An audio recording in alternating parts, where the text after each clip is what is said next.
Assalamualaikum warahmatullahi wabarakatuh.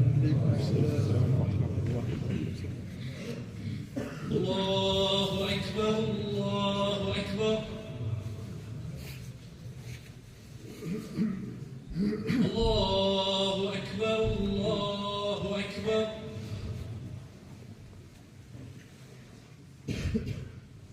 Ashhadu an la ilaha illallah.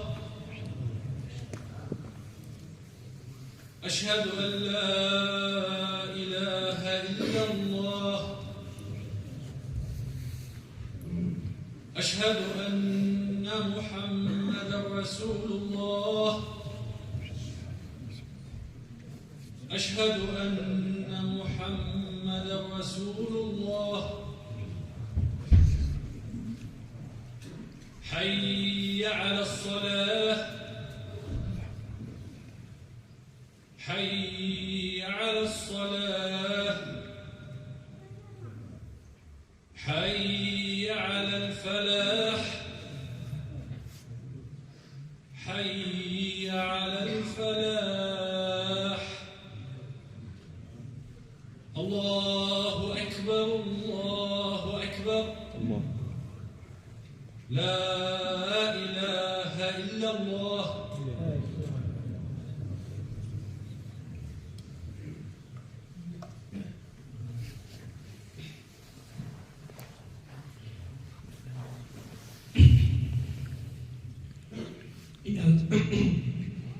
إن الحمد لله نحمده ونستعينه ونستغفره ونعوذ بالله من شرور أنفسنا ومن سيئات أعمالنا. من يهده الله فلا مضل له ومن يضلل فلا هادي له. أشهد أن لا إله إلا الله وحده لا شريك له وأشهد أن محمدا عبده ورسوله. يا أيها الذين آمنوا اتقوا الله حق تقاته ولا تموتن إلا وأنتم مسلمون. يا أيها الذين آمنوا اتقوا الله وقولوا قولا سديدا.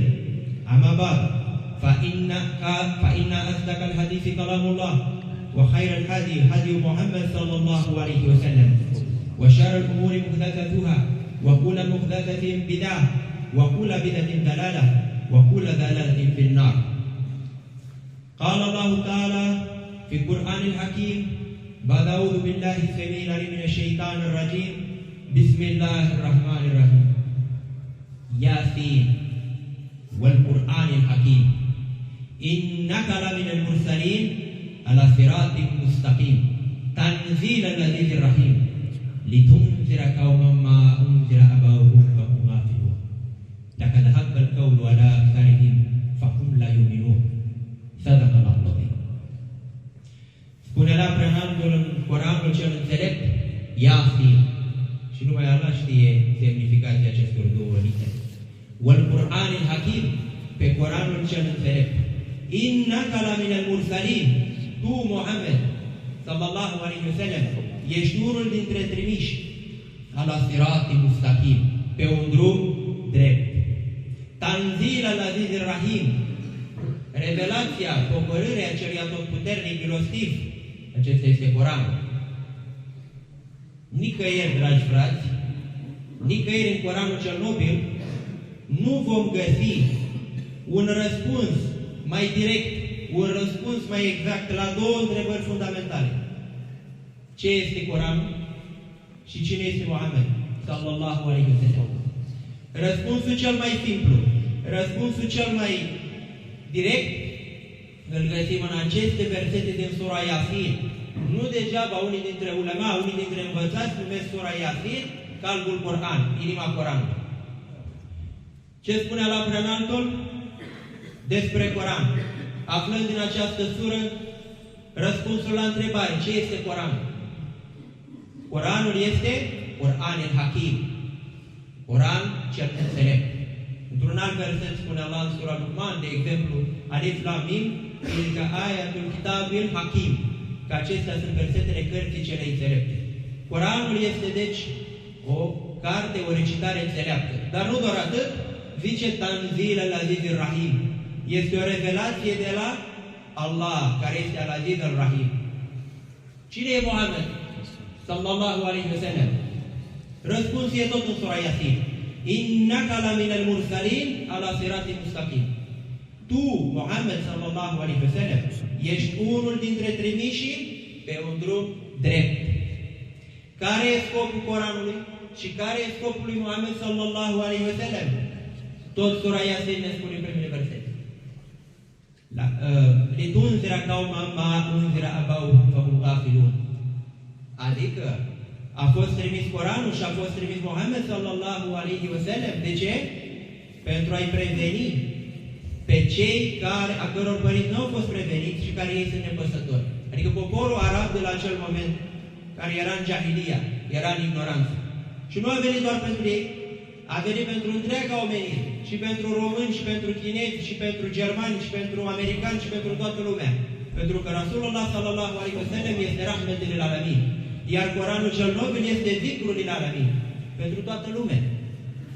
Și cu toate astea, noi știm lucrurile. Noi știm aceste lucruri. Noi știm cine este Rasulullah sallallahu alaihi wasallam. Noi știm ce este Coranul. Dar tot Coranul spune: laqad haqqal qawlu ala aktharihim fahum la yu'minun. S-a adeverit cuvântul că cei mai mulți dintre ei nu cred și nu vor crede. Indiferent ceea ce știm noi. Veți vedea de foarte multe ori în lumea în care trăim, mai ales aici în România.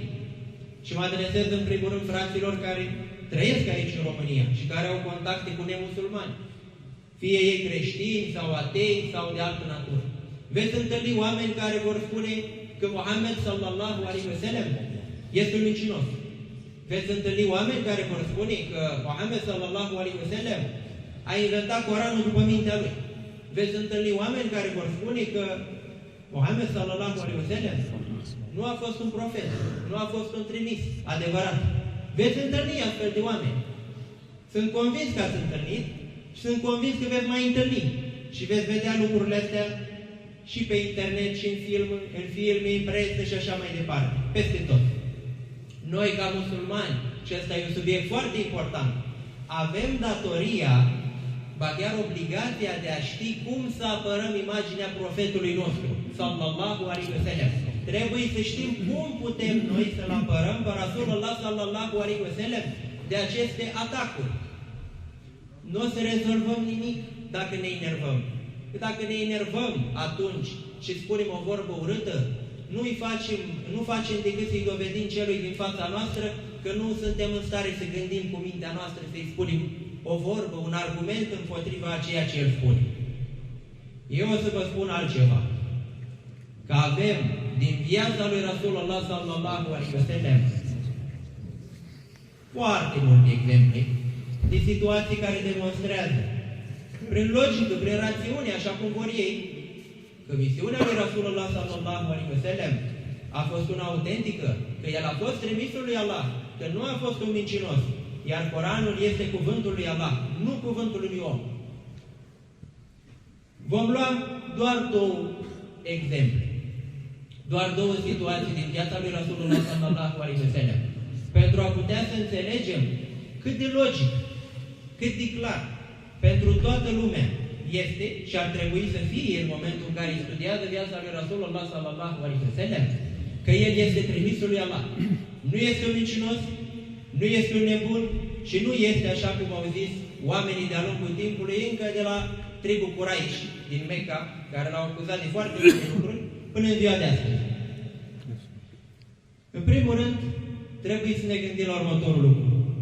Unii spun că Rasulullah sallallahu alaihi wasallam, chiar dacă era neînvățat, chiar dacă era analfabet, ar fi scris Coranul sau l-ar fi compus cu mintea lui. E o situație, la un moment dat, care este descrisă într-o sură din nobilul Coran. Sura 80. Sura Abasa. Abasa wa tawalla. Anja'ahul Ama. Știți sura respectivă. Sura Abasa. Ei bine, această sură face referire la un incident din viața lui Rasulullah sallallahu alaihi wasallam. În tafsirul Qurtubi, și în tafsirul Ibn Kathir, și în tafsirul Jalalain, se spune că Rasulullah sallallahu alaihi wasallam a avut o discuție cu unul dintre mai mari din Quraish, din Mecca, și a încercat să-l invite la islam, să-i prezinte mesajul islamului. În acel moment, în timp ce Rasulullah sallallahu alaihi wasallam stătea de vorbă cu acel individ, din spate a venit cineva. Era orbul Abdullah ibn Maktum, care zice în unele relatări că l-a tras de mandi și l-a strigat, i-a zis: O Muhammed, vorbește mie despre Islam. Văzând că cel care, Rasulullah sallallahu alaihi wasallam, vorbea, nu era foarte receptiv la mesaj. Profetul sallallahu alaihi wasallam s-a întors la orb, la Abdullah ibn Maktum, s-a întors, nu i-a zis nimic, doar s-a uitat încruntat. Și în acel moment a plecat. A fost un pic deranjat de situație pentru că l-a întrerupt din discuții. Asta zice în tafsir. După ce profetul sallallahu alaihi wasallam a plecat, atunci Allah a trimis aceste versete. Abasa wa tawalla an ja'ahul am. Și versetele care sunt mai departe, până la versetul 10 din sura Abasa. Acum vă întreb logic. Și întrebați-l pe cel care vă va spune vreodată că Muhammed sallallahu alaihi wasallam e mincinos. Dumneata, dumneavoastră, sau tu, omule, dacă vrei să pretinzi că mâine te faci tu profet pe tine și spui și faci în așa fel încât să-i convingi pe oameni și scrii o carte cu mintea ta, să le arăți că tu ești trimis de Allah, ai băgat vreodată într-o carte un asemenea incident? E ca și cum se spune că m-aș duce acum la piață la Cărgaș, mă întâlnesc cu o persoană, vorbesc, un cerșetor vine din spate, vrea să vorbească cu mine, eu mă uit la el, urât, și apoi plec și nu vorbesc cu el. Un eveniment atât de mărunt, care durează o secundă, îl bag într-o carte în care eu vreau să demonstrez că eu sunt trimisul lui Dumnezeu sau trimisul lui Allah, n-aș face lucrul ăsta. Pentru că e un eveniment minor și aș încerca să ascund lucrul ăsta. Dar un astfel de eveniment apare în Coran. Faptul că el apare în Coran și îi se reproșează lui Rasulullah sallallahu alaihi wasallam că în situația asta nu ar fi trebuit să acționeze așa, înseamnă că nu el a scris după mintea lui versetele astea. Allah i-a trimis lui aceste versete. Allah i-a spus lui aceste lucruri. Allah i-a transmis lui acest mesaj. Deci, Coranul este un mesaj trimis de la Allah către Muhammed sallallahu alaihi wasallam. Nu l-a făcut el cu mintea lui. Că el nu s-a amenințat singur, nu s-a criticat singur, nu s-a avertizat singur și mai sunt multe pasaje în Coranul cel nobil și o să vedeți lucrul ăsta dacă citiți în multe sure, faptul că el este avertizat în anumite momente că trebuie să acționeze într-un anumit mod. Nu cred că el și niciun om logic și normal la cap după planeta asta n-ar putea crede că în momentul în care vrei să pretinzi că ești cineva, tu în loc să-ți ascunzi anumite fapte, ți le critici singuri. Nu. Rasulullah sallallahu alaihi wasallam a fost o persoană cu un caracter foarte bun. Dar Allah prea înaltul i-a transmis anumite lucruri, cum a fost cu situația cu orbul, de exemplu. Asta demonstrează clar că sura Abasa și Coranul este de la Allah prea înalt. Vă mai dau un alt exemplu. Este relatat în Sahih al-Bukhari de la Abu Bakr as-Siddiq radhiyallahu anhu și de la Al-Mughira ibn Shu'ba radhiyallahu anhu și de la Jabir ibn Abdullah radhiyallahu anhu și de la alți companioni și în Sahih al-Bukhari și în Sahih Muslim că în timpul lui Rasulullah sallallahu alaihi wasallam, când el era la Medina, i-a murit fiul Ibrahim. Și atunci a fost o eclipsă pe cer. Soarele a fost acoperit. Oamenii de atunci aveau superstiția din Jahilia, credeau că atunci când moare cineva foarte important, soarele eclipsează, soarele se ascunde. Și au zis oamenii: a murit Ibrahim, băiatul lui Rasulullah sallallahu alaihi wasallam. Înseamnă că soarele de supărare s-a ascuns. De-aia a avut loc eclipsa. Ce credeți că a făcut Muhammed sallallahu alaihi wasallam? Le-a zis nu. Nu a avut loc eclipsa din această cauză. Soarele și luna sunt două dintre semnele lui Allah. Și în momentul în care voi le vedeți eclipsând, rugați-vă. Dacă el era un mincinos și voia să profite de oameni și voia să facă în așa fel încât el să arate că are o anumită autoritate și o anumită putere și este trimis de Allah, este trimis de Dumnezeu, atunci ar fi putut să accepte această superstiție, era în avantajul lui. Pentru că lumea credea că, ia uite, a eclipsat soarele pentru că i-a murit copilul lui Muhammad, sallallahu alaihi wasallam. Și el ar fi putut foarte bine să accepte acest lucru dacă era un mincinos. Pentru că era în avantajul lui. Oamenii credeau că el și familia lui au putere asupra soarelui și asupra lunii. El a zis nu. Totul e de la Allah. Asta arată că el nu era un mincinos. Asta arată că el nu era un mincinos. Pentru oricine are capacitatea să înțeleagă. Și astea sunt lucruri simple. Dar de multe ori trecem peste ele. Așa trebuie procedat în momentul în care ne întâlnim cu oameni care au impresia că Rasulullah sallallahu alaihi wasallam a fost un mincinos. Ne mai gândim la un alt lucru. Cât a stat el? 13 ani în Mecca și 10 ani în Medina. Nu i-a fost ușor. Nimeni nu riscă 13 ani cât a stat el în Mecca să stea și să fie jignit, să fie înjurat, să fie săriște, să fie închis, săriște, să fie omorât, 13 ani pentru o minciună. Și apoi 10 ani în Medina, și cu evrei, și cu al-Munaficun, și cu războaiele care au urmat apoi, cu Badr, cu Uhud și așa mai departe. Nimeni nu riscă atâta pentru o minciună. Și dacă ar fi fost o minciună, atunci ar fi trebuit să accepte de ce a venit cu Tauhid, cu La ilaha illallah. Când au venit la el cei din Quraish, i-au spus la un moment dat: ce vrei? Vrei să-ți dăm femei, îți dăm. Vrei să-ți dăm putere, îți dăm. Vrei să te facem regele nostru, te facem. Dar renunță la mesajul ăsta, lasă-ne în pace. El dacă avea un interes și era un mincinos și voia bani, și voia femei, și voia avere, ar fi putut să accepte. Ce tot atâta tauhid, nu? Dar nu. Pentru că el trebuia să se ține de mesajul pe care l-a primit de la Allah. La ilaha illallah. Niciun fel de compromis. Lakum dinukum waliya din. Pentru că dacă accepta șircul lor, de exemplu, lucrurile erau mult mai simple. Dar nu a acceptat asta. Și le-a zis: puteți să-mi puneți soarele în mâna dreaptă și luna în mâna stângă. Nu renunț la acest mesaj.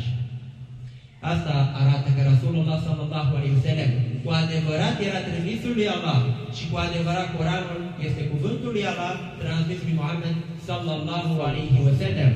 أقول قولي هذا واستغفر الله.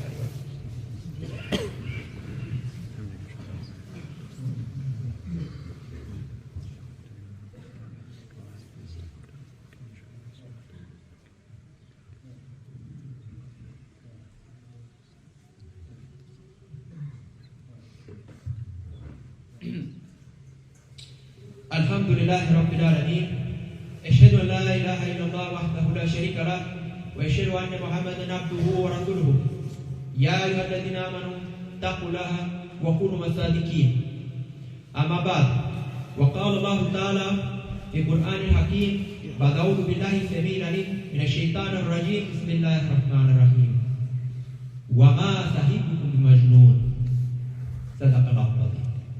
Spune Allah preanaltul că tovarășul vostru, companionul vostru, Muhammed sallallahu alaihi wasallam, nu era nebun. Am stabilit că el nu era mincinos.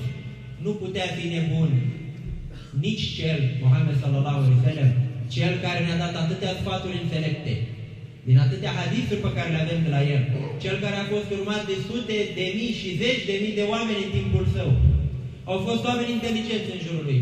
Abu Bakr as-Siddiq, radhiyallahu anhu, Omar ibn al-Khattab, radhiyallahu anhu, Osman ibn Affan, radhiyallahu anhu, Ali ibn Abi Talib, radhiyallahu anhu și mulți alții. Ăștia erau oameni deștepți.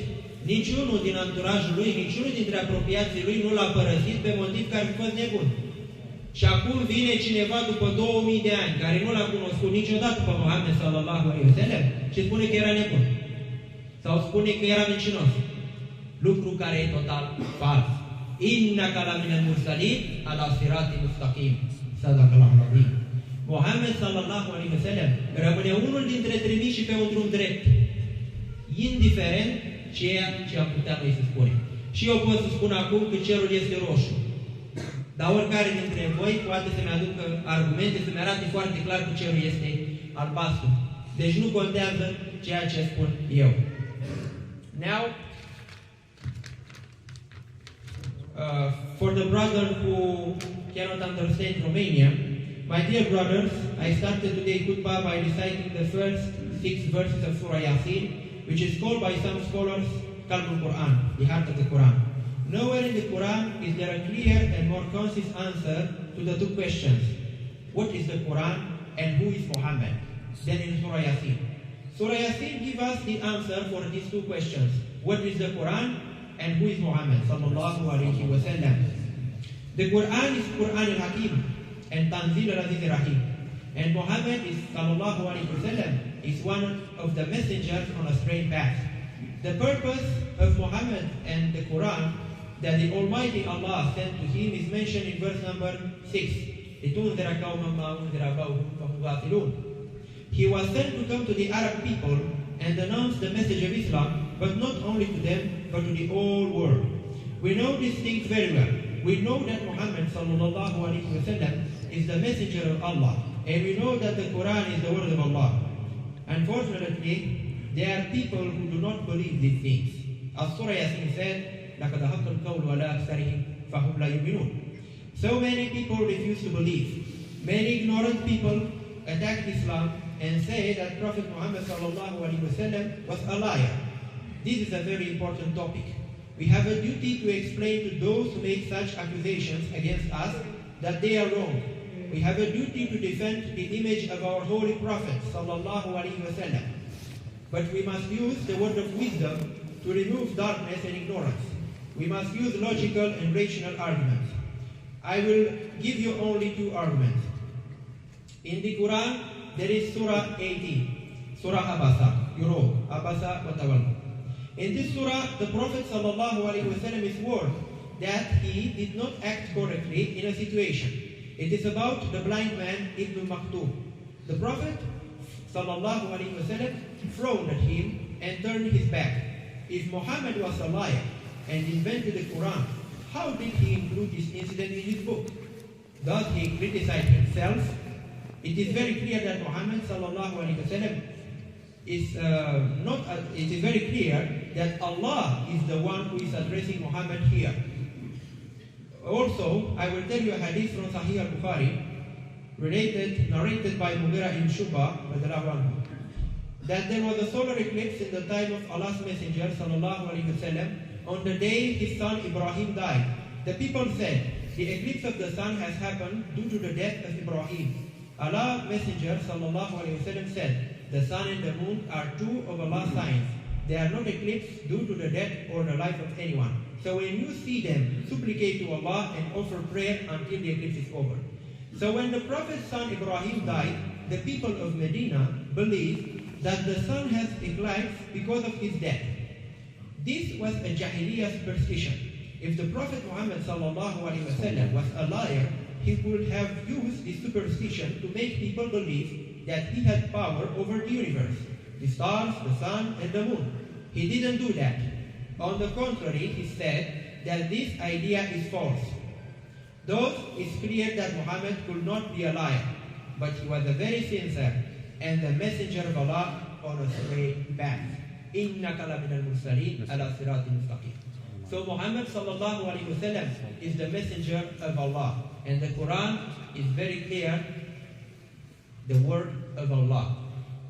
Our duty is to explain to those who say that our Prophet sallallahu alaihi wasallam is a liar, to explain them that you are not true. The one who is on the truth is Rasulullah sallallahu alaihi wasallam, and that is very clear with logical and rational arguments.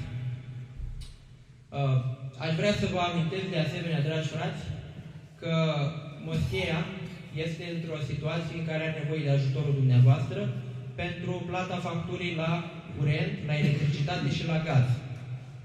Faptul că ajutați moscheea este un lucru foarte important, mai ales că Allah Preanaltul ne spune în Coranul cel Nobil, în sura Hadid, de exemplu, sura 57, că cel care face acest lucru face un împrumut bun pentru Allah și Allah îi va da cel puțin de 2 ori, ba chiar mai mult de atât.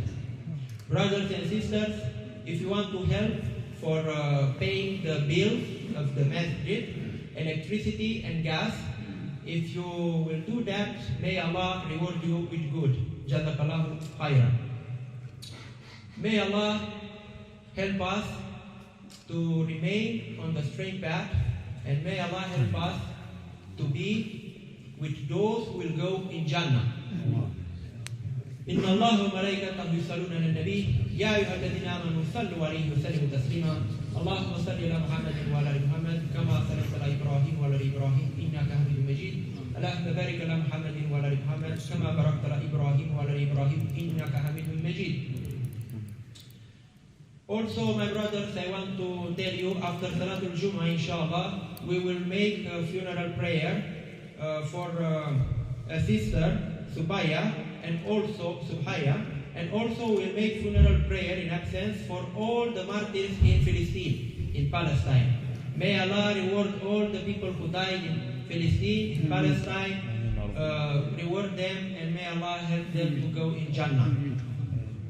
ربنا لا تؤاخذنا إن نسينا وأخطأنا ربنا ولا تحمل علينا إصرا كما حملته على الذين من قبلنا ربنا ولا تحملنا ما لا طاقة لنا به واعف عنا واغفر لنا وارحمنا أنت مولانا فانصرنا على القوم الكافرين سبحان ربك رب العزة عما يصفون وسلام على المرسلين والحمد لله رب العالمين وأقم الصلاة.